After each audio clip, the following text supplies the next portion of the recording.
नमस्कार दोस्तों, तो कैसे हैं आप लोग। और आज हम लोग बात करने वाले हैं जीएसटी पेमेंट के बारे में। जीएसटी पेमेंट हमें कब करना है और कैसे करना है, इसके बारे में जानकारी आपको इस वीडियो में मिलेगी। तो चलिए शुरू करते हैं। और सबसे पहला पॉइंट कि जीएसटी पेमेंट करते वक्त कुछ चीज़ों की ध्यान रखनी है। उसमें पहली चीज़ आती है कि भाई जीएसटी पेमेंट आपको हर महीने 20 तारीख से करना होगा। मतलब 20 तारीख उसकी ड्यू डेट है और रिटर्न भरने से पहले आपको पेमेंट करना होगा, वरना पेमेंट के बिना रिटर्न भरा नहीं जाएगा। और अगर एक रिटर्न नहीं भरा जाएगा तो उसके बाद वाले आगे के रिटर्न नहीं भरे जाएंगे। उसके बाद में आपका जो पोर्टल मतलब जो जीएसटी की वेबसाइट पे जो आपका अकाउंट होगा उसके अंदर 3 तरह के लेजर्स होंगे। पहला इलेक्ट्रॉनिक टैक्स लायबिलिटी लेजर, दूसरा इलेक्ट्रॉनिक कैश लेजर और तीसरा इलेक्ट्रॉनिक क्रेडिट लेजर।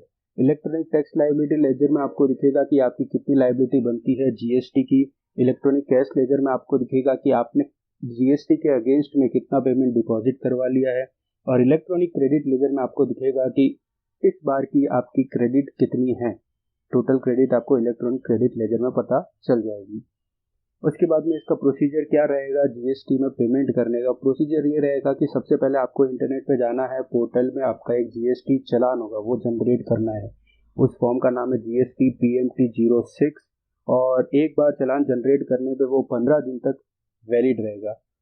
फिर बाद में आप किस तरह से जीएसटी का पेमेंट कर सकते हो, आप उसमें इंटरनेट बैंकिंग का यूज़ कर सकते हो, क्रेडिट कार्ड का यूज़ कर सकते हो, या डेबिट कार्ड या एनईएफटी करवा सकते हो, या आरटीजीएस करवा सकते हो।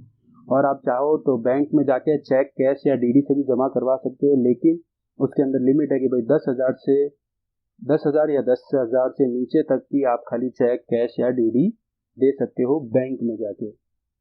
फिर बाद में ये सब करने के बाद में एक आपका CIN चालान आइडेंटिफिकेशन नंबर जनरेट होगा और आपने जो पैसा जमा करवाया है किसी भी मोड के थ्रू वो आपका इलेक्ट्रॉनिक कैश लेजर में चला जाएगा।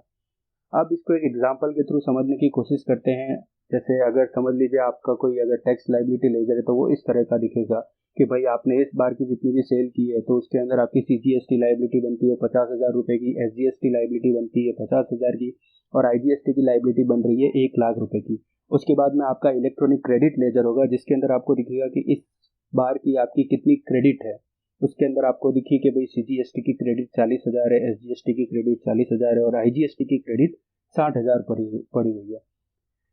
तो और आपका जो कैश लेजर है इस बार आपने कोई भी रुपए डिपॉजिट करवाया नहीं है, इसके लिए वो डिपॉजिट के कॉलम में नील दिखा रहा है। अब आप पेमेंट करते हैं तो पेमेंट करने में आप फिर देखेंगे कि भाई मेरी लायबिलिटी 50,000 की थी, उसके सामने मेरा क्रेडिट 40,000 का था, तो मेरा 10,000 रुपये CGST के अगेंस्ट पेमेंट करना है। सेम टू सेम उसी तरह 10,000 SGST का पेमेंट करना है और उसी तरह से IGST का मेरे को 40,000 का पेमेंट करना है।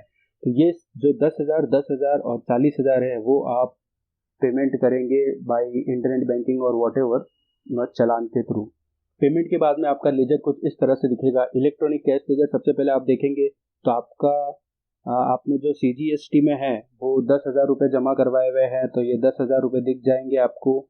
और जो SGST के अगेंस्ट आपने जमा करवाया 10,000 वो यहाँ दिखेंगे और 40,000 IGST के अगेंस्ट, और आपका टोटल डिपॉजिट बढ़ के 60,000 रुपये हो जाएगा। उसके बाद में आप अपना क्रेडिट लेजर देखेंगे तो क्रेडिट लेजर में जो आपकी क्रेडिट पड़ी हुई थी 40,000 वो आपने यूज़ कर ली 40,000, फिर ये भी 40,000 वो भी यूज़ कर ली यहाँ, और 60,000 ये भी यूज़ कर ली यहाँ 60,000। उसके बाद में आपका टैक्स लायबिलिटी जो लेजर देखेंगे उसके आपने पहले ही देखा था कि भाई 50,000 मेरे लायबिलिटी थे, यहाँ 50,000 लायबिलिटी थी और यहाँ 1,00,000 रुपये लायबिलिटी थी। उसके बाद ये आपने पेमेंट करने के लिए क्रेडिट यूज़ की है 40,000 की SGST की क्रेडिट यूज़ की और IGST की 40,000 की क्रेडिट यूज़ करी। बाकी आपने जो कैश लेजर में से जो डिपॉजिट करके पेमेंट किया है वो 10,000 और 40,000 यूटिलाइज किया है। तो इस तरह से आपने अपनी लायबिलिटी की पेमेंट की है। तो ये था जीएसटी पेमेंट के बारे में। होप ये वीडियो आपको पसंद आई होगी और वीडियो देखने के लिए धन्यवाद। अगर आपको पसंद आई है तो प्लीज़ लाइक कीजिए, शेयर कीजिए और कमेंट कीजिए अगर और कोई क्वेरी है इसके बारे में। और चैनल को सब्सक्राइब कर लीजिए, इसी तरह की जीएसटी की वीडियोज़ आगे आती रहेगी और हो सकता है आपको हेल्प करे फ्यूचर में भी। Thank you.